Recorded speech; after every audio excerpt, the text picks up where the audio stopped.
The blizzard whips around the camp as the man and his wife huddle together, their breaths misting as the last embers of their fire fight for life. Snow falls heavier, a suffocating blanket burying any hope of escape. A desperate cry pierces the frozen silence.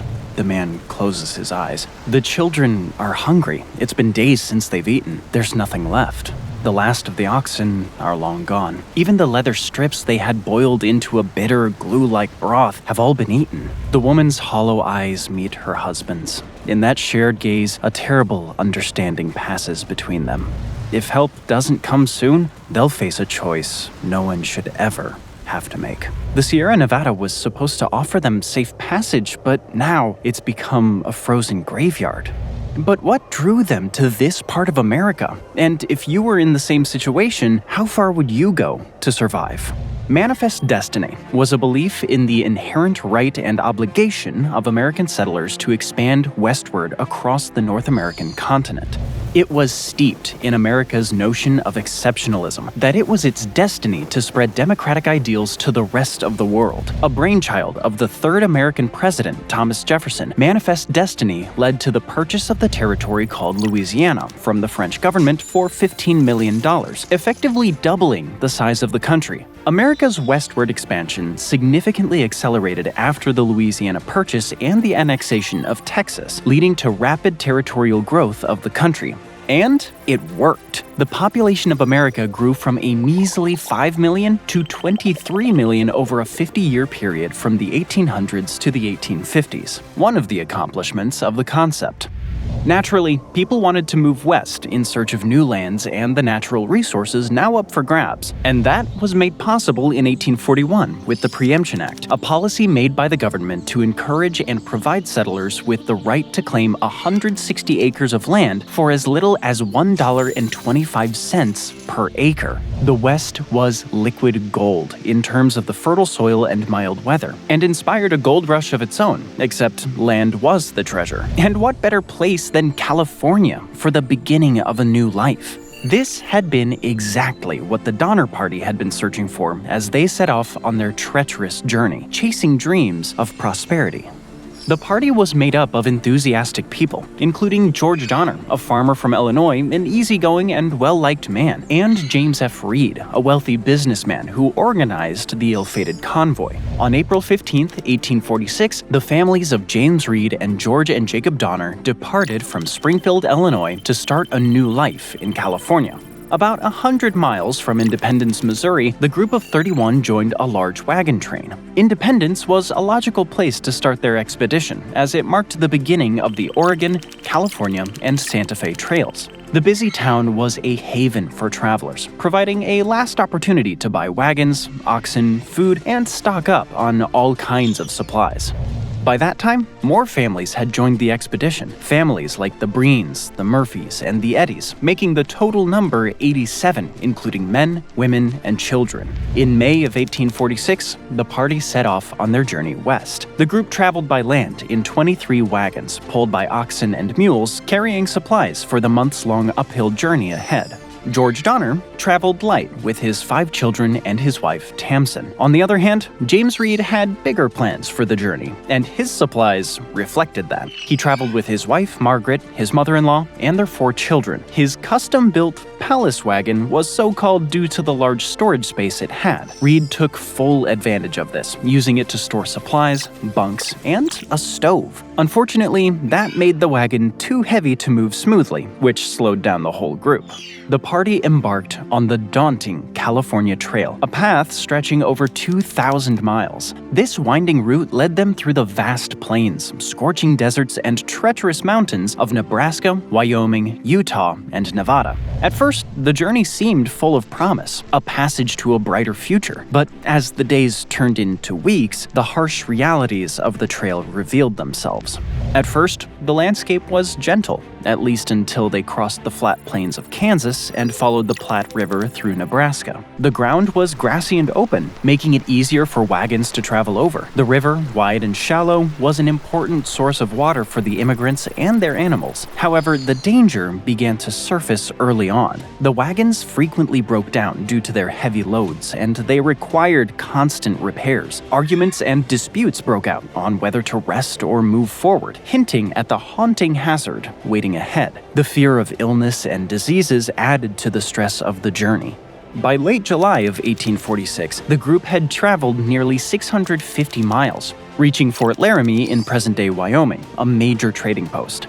This is the point where the Reeds, Donners, and several other families made the fatal decision to quit the well-traveled California Trail and take a new, untested route known as the Hastings Cutoff. They were influenced by Lansford Hastings, a trail guide and a lawyer who argued this path would be quicker and easier cutting through Utah and Nevada. Hastings believed that the cutoff would shave 300 miles off their journey, giving them the chance to rejoin the California Trail on the other side of the Sierras. Considering a wagon could travel 12 miles on a good day, they could easily traverse the 300 miles and arrive at their destination more than a month early. Only a few weeks earlier than this, a group of 60 to 75 wagons had taken the same route, and another traveler assured them that it was a good route to follow. James Kleiman, Reed's friend who had been returning from the Hastings Cutoff, advised him against it, but his advice fell on deaf ears. Hastings had his own interests in steering the group that way. He'd been promoting his new route, the Hastings Cutoff, sending writers to deliver letters to traveling migrants, claiming it would save time on their journey. On July 12th, the Reeds and Donners received one too. Hastings claimed to have worked out a new and better road to California and said he would be waiting at Fort Bridger to guide the migrants along the new route. Convinced by his silver tongue, the group elected Donner as captain, forming the Donner Party and separating from the rest of the group on July 20th, while the rest of the party chose to take the old, well-trodden trail. Despite the warnings of the experienced travelers, they chose to leave the established track at the Little Sandy River and take the shortcut, which eventually dropped them into some of the most challenging and demanding landscapes of the American West. The path to destruction was paved with greed and blind ambition. As the Donner Party pressed on toward Black's Fork, their sights set on Hastings Cutoff, journalist Edwin Bryant had already arrived at Black's Fork a week earlier. He was faced with a treacherous stretch of the trail that left no doubt in his mind. The heavily loaded wagons, burdened with supplies and carrying women and children, would struggle, if not fail, to pass through. Bryant, realizing the gravity of the situation, raced back to Black's Fork to pen urgent letters. He warned several members of the group to avoid Hastings' so-called shortcut, a route that promised speed but contained a number of deadly perils. When the group arrived at Black Fork on July 27th, they discovered that Hastings had already departed, leading the 40 wagons of the Harlan Young group ahead. At Jim Bridger's trading post, the group was met with glowing praise for Hastings Cutoff. Bridger, eager to draw more travelers to his post and bolster his business, described the route as a smooth, easy journey, free from rugged terrain and the threat of hostile Native Americans. Bridger assured them that water would be plentiful along the way, even claiming the daunting 30 to 40-mile dry lake bed would be manageable. His reassurances were enticing, but dangerously misleading. Meanwhile, Edwin Bryant's critical warning letters were nowhere to be found. Suspicion later fell on Bridger himself, with Reed testifying that the letters were likely concealed, deliberately silencing a warning that could have changed the Donner Party's fate. Then, on July 31st, 1846, the ill-fated group left Black's Fork after 4 days of rest and wagon repairs, 11 days behind the leading Harlan Young group. The party was also joined by the McCutcheon family, consisting of William, his wife Amanda, their 2-year-old daughter Harriet, and a 16-year-old named John Baptiste Trudeau from New Mexico. Trudeau claimed to know Native Americans and the California terrain like the back of his hand. The first substantial obstacle they faced was the Wasatch Mountains in northern Utah. Hastings had left vague written instructions in his letters stuck on trees to show them the path. These directions led them up steep hills on which the drivers were forced to lock the wheels of their wagons to prevent them from rolling down. Years of traffic on the main Oregon Trail had left an obvious, flattened path, whereas the cutoff was a rocky, uneven mess. A letter found on August 6th advised them to stop until Hastings could show them an alternate route to the one taken by the Harlan Young party. Growing frustrated with his cat-and-mouse games, Reed, Charles T. Stanton, and William Pike rode out ahead to get Hastings. But the scene that faced them was devastating. A labyrinth of treacherous canyons where massive boulders blocked the path and sheer cliffs loomed ominously. To reach the river below, the group faced a harrowing task, carving precarious ledges into the rock, a gamble that seemed destined to shatter their wagons and their hopes. The only ray of hope was in a Hastings letter, in which he had offered to guide the party around the more difficult areas, but he rode back only partway, indicating the general direction to follow. Reed returned to the group alone 4 days later, while Stanton and Pike stopped to rest. With limited choices, the group finally decided to follow Hastings' new path under Reed's reluctant advice. For 2 exhausting weeks, the Donner Party battled through this harsh environment where every mile was a challenge. As feared, the settlers had to dismantle their wagons to navigate over boulders and through narrow passageways. They even cut down trees to create a trail. Their progress slowed to about 1.5 miles a day instead of the 12 miles originally calculated. What would have been a few days' journey over a 36-mile stretch in the Wasatch Mountains turned into a 2-week ordeal. This delay was catastrophic, as it brought them closer to winter and drained their supplies. Few among the group had ever faced such unforgiving terrain, and their inexperience quickly became evident. The arrival of the Graves family, who had set out to catch up with them, brought a brief moment of relief, but also a stark reminder of their situation. Franklin Ward Graves, his wife Elizabeth, their 9 children, and a son-in-law had joined the party, having been part of the last group to leave Missouri. Their presence confirmed a sobering reality. The Donner Party was now unmistakably the tail end of the year's Western exodus, with dwindling time and increasingly perilous conditions ahead. They got their first ray of hope on August 20th, when they finally reached a point in the mountains where they caught a glimpse of the Great Salt Lake. Yet, it took almost another 2 weeks to make it out of the Wasatch Range. By that time, the men had started arguing, with the blame being set on Reed's shoulders for the foolish decision to take that particular route. Too little, too late, as the situation had become dire by now for the less affluent families, as their food and supplies began to run out. They breathed a sigh of relief when they finally emerged from the mountains, only to be confronted by another challenge: the Great Salt Lake Desert. At 12 miles long and 5 miles wide, the Bonneville Salt Flats were a stark, shimmering expanse in what is now Utah, mirroring the bleakness of their situation. It was already the end of August when they stumbled upon a tattered letter from Hastings. The scattered pieces informed them of 2 days and nights in relentless travel under the unrelenting sun. In reality, it took them nearly a week to cross the merciless desert. The salt-coated ground concealed deep mud that ensnared wagons and animals. During the day, the sun reflected off the salt flats, producing an unbearable, searing heat. Meanwhile, the nights were Arctic cold, but what was worse was the dryness of the desert, with no water resources in sight. The settlers had to ration what little they had, but several oxen and horses succumbed to thirst. Wagons were stranded as they broke down, and the supplies continued to diminish. The grueling journey eased up as they passed through the valley next to the Ruby Mountains. Though they resented Hastings, they had no choice but to follow his tracks, which were already weeks old.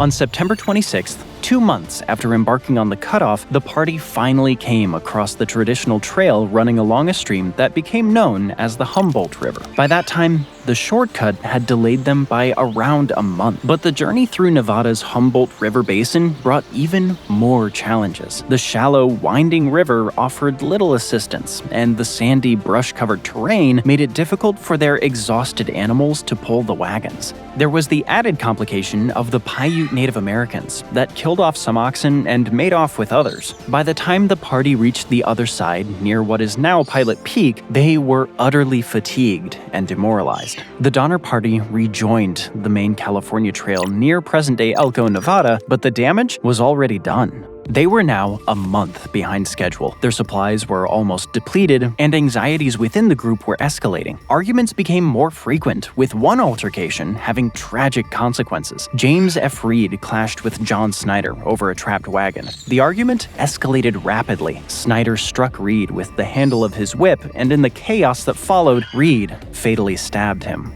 The group held a swift trial and decided to banish Reed. Alone on horseback, he set off for California to seek help, leaving his family behind with the rest of the group that moved on with its journey.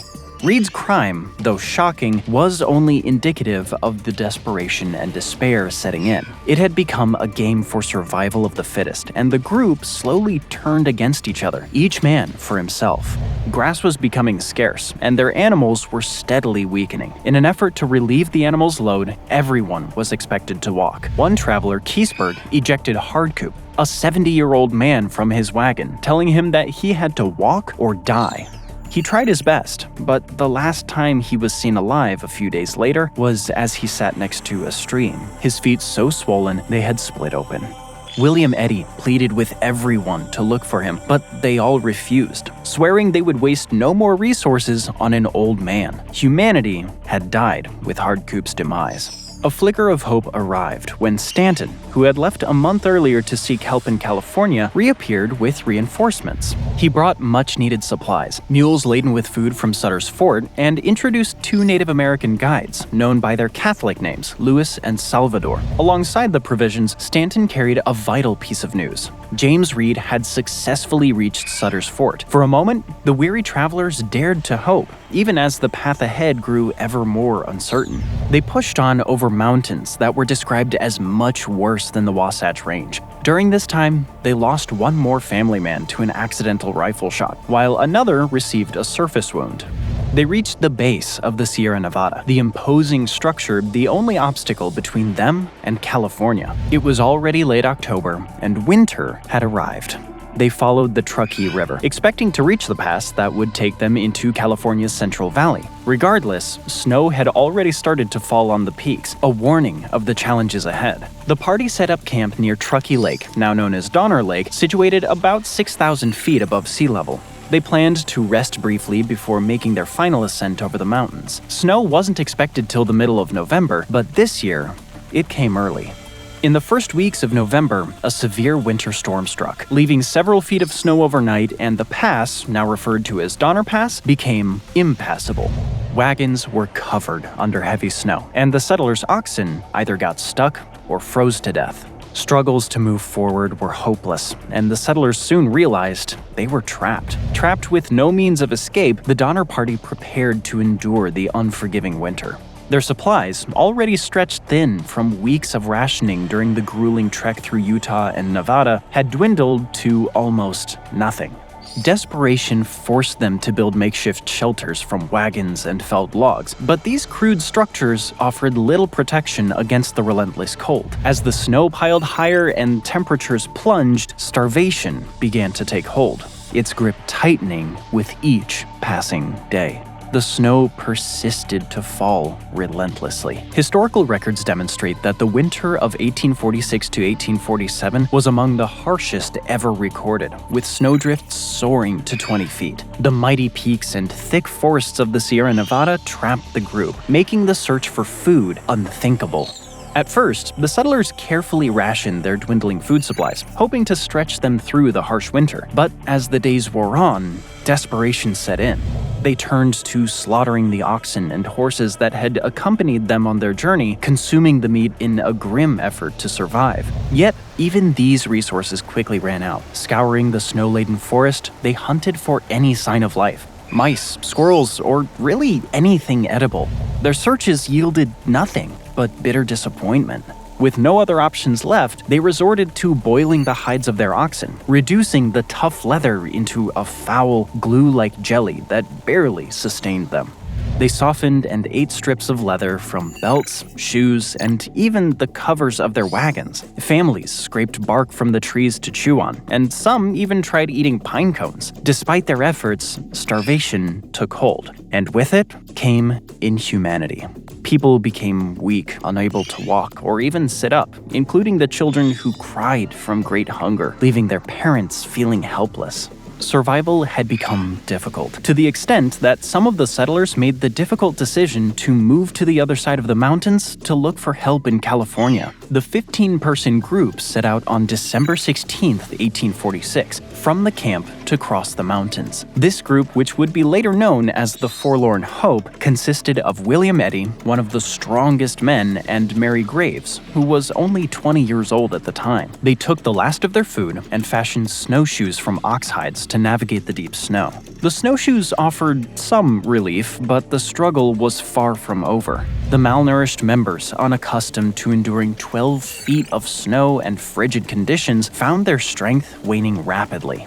By the third day, most had succumbed to snow blindness, their vision blurred by the relentless glare. On the morning of December 21st, the group pressed forward once again, but the punishing journey claimed yet another life. Stanton, who had been valiantly struggling to keep pace with the main group, stopped to rest, only to be left behind.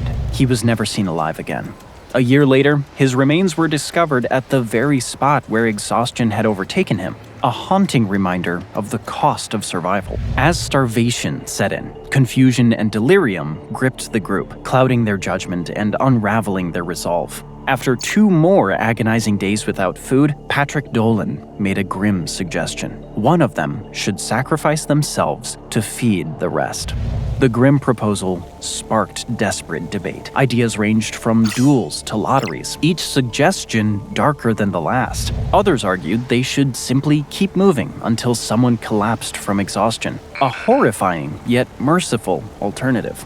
But before they could decide, nature forced their hand. A sudden blizzard swept through, claiming the life of Antonio, the animal handler. Soon after, Franklin Graves succumbed to the cold and starvation, the group's fragile unity splintering further with each loss. The group was lost in the freezing outdoors for over a month, facing hunger and frostbite. They had to stop often because some were too weak to walk. Then, when all their food ran out and death seemed certain, they made a horrific decision.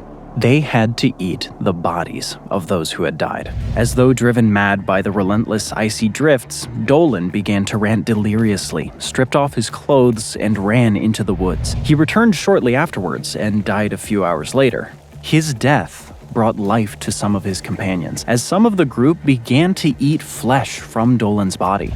Murphy Lemuel's sister tried to feed him some, but he died shortly afterwards. Eddie, Salvador, and Louis refused to eat. The next morning, the group stripped the muscles and organs from the bodies of Antonio, Dolan, Graves, and Murphy, their fallen comrades. They dried them to store for the days ahead, taking care to ensure nobody would have to eat his or her relatives. William Eddy later recounted on how they sliced the flesh into thin strips and dried it under the sun. Louis Kiesberg, a German immigrant, later confessed to consuming human flesh, a revelation that cemented his place as one of the most notorious figures in the tragedy. In later accounts, Kiesberg defended himself, saying, "I did what I had to do. It was that or die." 13-year-old Mary Murphy was another survivor who became an orphan after her parents lost their lives in the Sierra Nevada Pass. Mary said she had tried to avoid eating human flesh, but eventually gave in. Some of the group refused, even as they grew weaker, but most agreed, knowing it was their only chance to survive.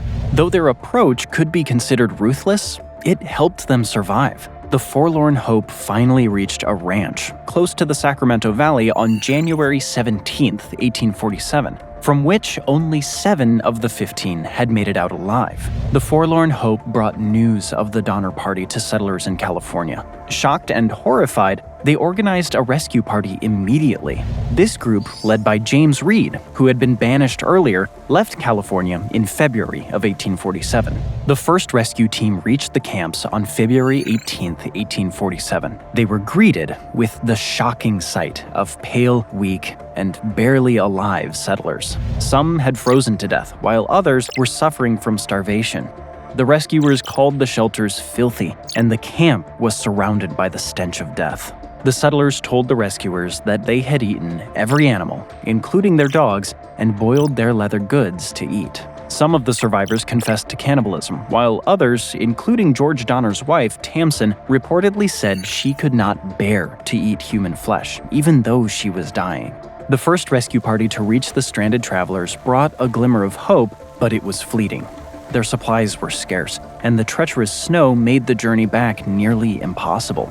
In the end, they could only take 23 survivors, most of them children, leaving behind food and a solemn promise to return. Over the next 2 months, 3 more rescue teams braved the mountains. Each expedition was met with relentless storms and snow so deep it slowed their progress to a crawl. When the second group finally arrived in early March, they were greeted by even more death. One of the survivors, Patrick Breen, made a journal of every one of his experiences, including the ruthless cold, the constant hunger, and the loss he suffered of his companions. As time passed, other people in the group became hopeless. They grew desperate and frustrated. Disease had ravaged the settlers, leaving many too weak to move, including their group captain, George Donner. A festering wound on his hand had turned gangrenous, confining him to his makeshift shelter. His wife Tamsin refused to abandon him, even as rescuers pleaded for her to save herself. By mid-April, when the last rescue team arrived, they discovered that only a few individuals were still alive. Tamsin Donner, unfortunately, had passed away, but an earlier group had rescued her children. By April of 1847, the tortuous saga of the Donner Party had ended. For months, 4 separate rescue teams braved the snow-covered mountains to rescue the survivors. In the end, only 48 of the 87 people who went on the trip survived. The survivors were transported to settlements in California, especially to Sutter's Fort, which was a major way station for travelers near what is now Sacramento. They were fed and attended to, but healing took time. Many survivors were severely malnourished, weak, and emotionally destroyed. Others were in dire physical condition, frostbitten or injured, and many carried the traumatic psychological scars. Most of them were children, as rescuers prioritized evacuating them when determining who to rescue. As news poured in about the party's nightmare, it shocked the entire nation. Survivors such as William Eddy, whose wife and children died, had absolutely no one in the world. Eddy would later say that the emotional pain of losing his family was worse than the physical pain he felt on the journey. He went on to become a vocal advocate for remembering the lessons of the Donner Party. He spent much of his life telling their story and warning others about the dangers of unprepared travel in the West. The Reed family, however, was among the luckier ones. James Reed, who had been banished earlier in the journey, had worked tirelessly to organize the rescue efforts. His wife, Margaret Reed, and their children all survived, making them one of the few families to stay intact. Most of the men in the group perished, as they often gave their food to the children or women or exerted themselves more by hunting and building shelters. Women had a higher survival rate, partly because of their greater body fat percentage that helped sustain them during starvation, in addition to the reason mentioned just before. The Donner family in particular had faced immense suffering, with George and his wife Tamsin both dying. However, their children survived and were rescued in earlier missions. Most of the survivors, after being the victim of their ill fortune, attempted to rebuild their lives in California. Some of them successfully built a new life out of their experiences, while others struggled with the trauma and stigma of their experiences. The Breen family relocated to San Juan Bautista, California. They remained deeply religious and lived quietly, rarely discussing their time in the mountains. Patrick's journal, which he had maintained during the winter, became one of the most significant records of the Donner Party's experience. The Reed family started a new life in San Jose, California. James and his own flourished. The Reeds managed to avoid much of the scandals surrounding cannibalism, as they were among the few who did not eat human flesh during the ordeal. Mary Graves lost her parents and several siblings in the tragedy. Despite her trauma, she married and had children. She worked hard to create a stable life, but carried the emotional scars for the rest of her life. She was later quoted saying, "I would give everything I have to forget that winter."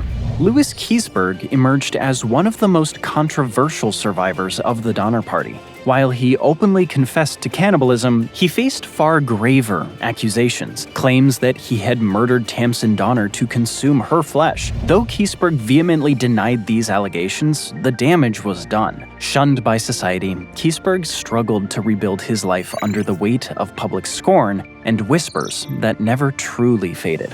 As the Donner Party's tale came to light, it created havoc in the United States. The details of the horrific accounts of starvation, death, and cannibalism filled newspapers and magazines. The fact that the settler families had resorted to eating human flesh frightened people throughout America. The survivors received mixed responses. Some were shown sympathy for their suffering, while others faced suspicion or even revulsion, particularly those who had admitted to cannibalism. The Donner Party's story also served as the moral tale about the dangers and perils of westward migration. Lansford Hastings was held responsible for promoting the inaccurate Hastings cutoffs. His reputation also suffered, yet he persisted in promoting other ventures.